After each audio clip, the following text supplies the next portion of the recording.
express themselves with steaks and good red wine.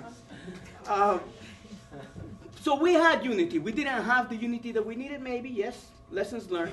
In City College, people talk about not having unity in less than 24 hours. After us taking the NAC building, and at that time it was more than 12, we were close to 32 students. That building has 157 entrances. We were able to utilize, and it's built by a prison designer, so we wouldn't be able to take it. Well, City College architects and engineers, the brothers, students, pull out the blueprints. Don't ask me where they got them.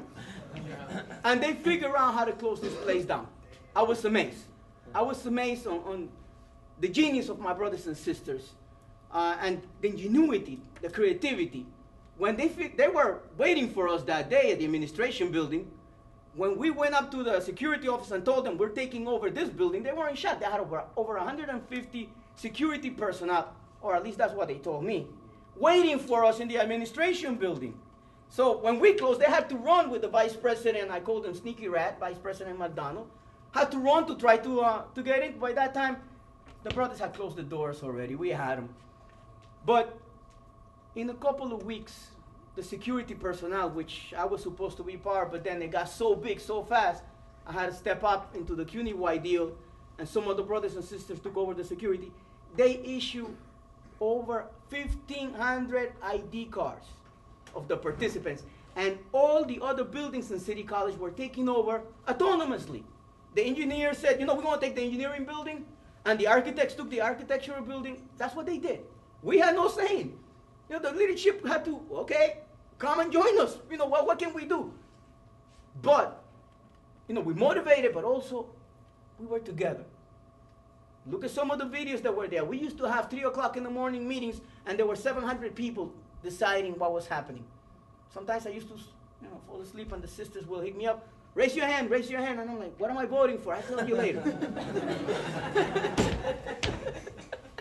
We want organization. We want something else.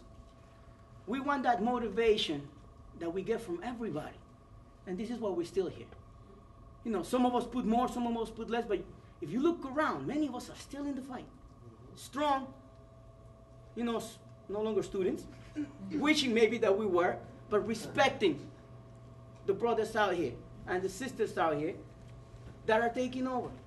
Right? Again, I don't want to go into the whole detail that Mark went through it. We do get very excited. We're hoping that this, it just keeps on growing.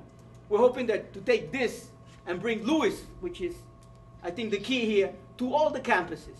So I make a call to all the campuses to go, utilize your clubs. Let's put together this workshop. Let's put together this particular forum of educating. Because I've been to 2 or 3 different colleges over the last 2 or 3 weeks, and every time I talk about, you know, free tuition in CUNY, they go, what? It was free. It was free? What do you mean open admissions? Oh, really? It was only a handful of us in this school. And then you see the anger. And then you see them start saying, no way. And, you know, we curse a little bit. You know how we get. Right? No freaking way. And we get into all these deals. And then you see now, without the education. So we got them all agitated again.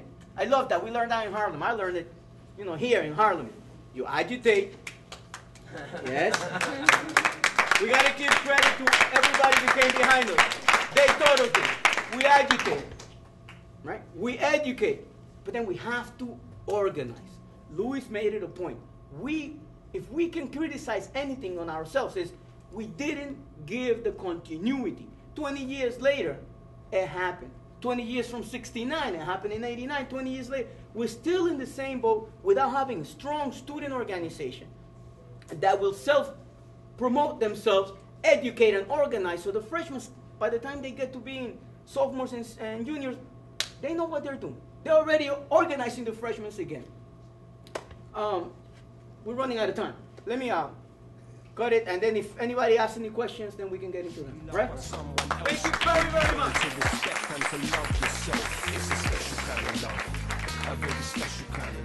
There's a principle that I think we need to understand about that caste-class contradiction. Mind you, from 1847 to 1975, no tuition. The moment, 1970, the moment that the doors open wide enough for more and more to come in, and please appreciate today, right? Black, white, Latino students in CUNY together, each one comprises roughly 25% of the student population, not Black and Puerto Rican together comprising barely 11. Right. All right? And then 15% Asian. That's the statistics today. But once we open those doors, tuition comes into play. Right. To the extent that whether you leave through the front door with a degree in one hand or through the back door with an empty hand, the other hand has a bill, right? That, if you study English, British history, the debtor prison, Yes. all right? If you understand what happened throughout the Americas via the peonage system in the Spanish-speaking countries, the general estate system in the British colonies, and the sharecropping system in the United States after slavery, what you see is a recycling of indentured servitude, all right? Because when you have to pay anywhere from $30,000 to $70,000 behind your debt, and they say the average is $45,000, $50,000, right? Okay. You have to understand compound interest. You owe me 50 grand, you pay me 3 grand that year, I'm charging you on the 47 another interest charge on the 47. You with me?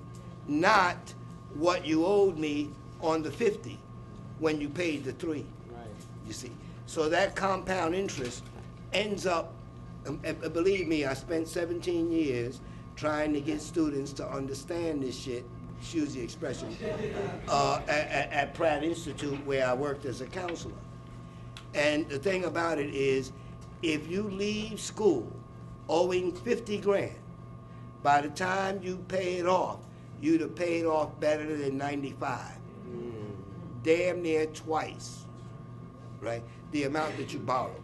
That's why the Obama administration recently issued this thing about consolidating your debt to lower the interest so that instead of paying $600 a month, you pay $200 a month. The problem is that the longer that sucker stays, right, the more the compound interest compounds. Right. Right? And so then it just gets extended, right? Anyway, I just, indentured servitude. Yes. Why? Because the lower class and the caste, mind you, the lower class are whites. The caste plus the lower class are the exploitables under capitalism. And that's where the root is. I just want to...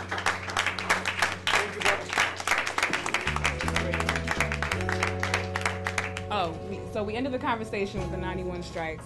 We know the open admissions ends in 99, but there is activity that happens between 91 and 99 and even after. I wanted to know if somebody could talk to like the CUNY Coalition and like SLAM and stuff that was happening in between that period as well. So in 95, the first thing I remember seeing was Walter Down at City College got up in the Aronow Theater, made this speech because Pataki came out with a tuition hike. He said, what we need to have is a general strike. And I've been to Howard and UDC down in DC and the ASU and Nassau Community College. I've been active and stuff. I never heard of a general strike before, so I was like, that sounds like that might work. Like I never, I was a little naive at the time, so I was like, okay. So that sparked it. I can't remember the first thing that happened, but I think there was an article in the paper, and I just photocopied the article, and Eric, Adonis's brother, who just left, so we just started passing out the article. We just passed out the article. Next thing you know, we called for a meeting. That meeting led to another meeting. And then we got involved with CUNY Coalition Against the Cuts, and then we called for a huge demonstration. We thought, well, we'll call for a demonstration, March 23rd, 1995. We had about a month's worth of organizing to build for that. We had 20 to 25,000 students in the streets.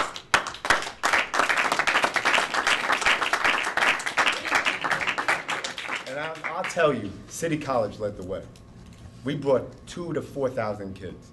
2 A trains we took down to City Hall. We took Amsterdam all the way down to 125th Street.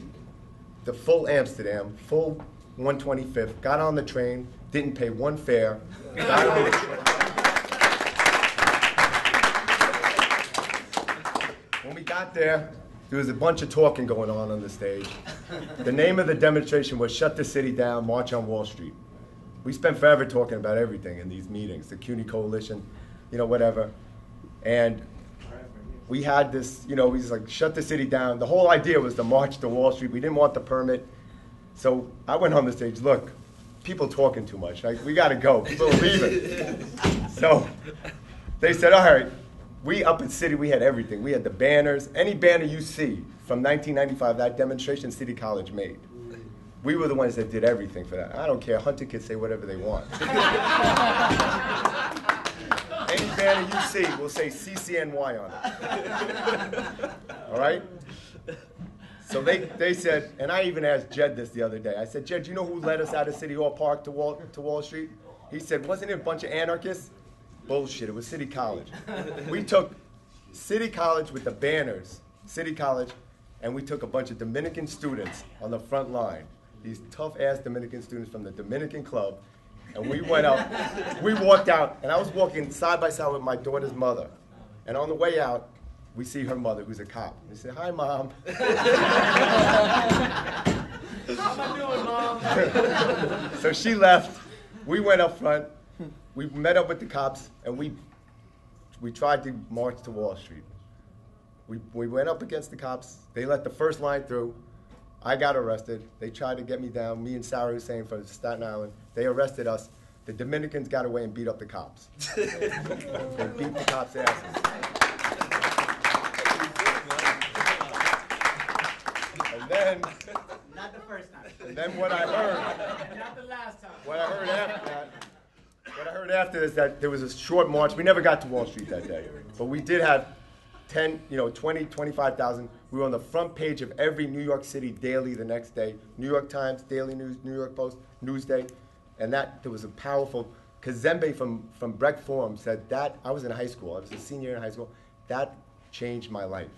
He's the director of the Brecht Forum. Many people have said that changed my life.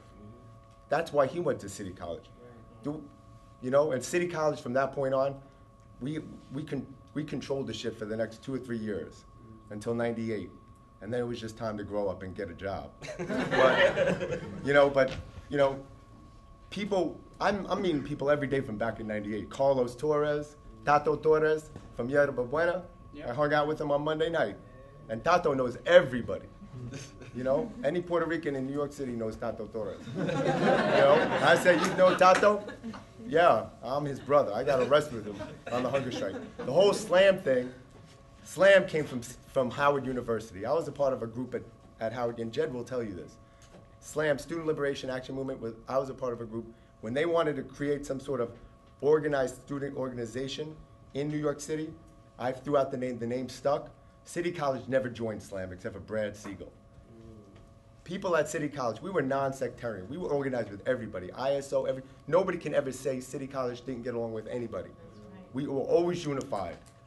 And the problem with Slam, and this is my opinion, was that it was a sectarian organization with its own philosophy, and and some people liked it and some people liked it.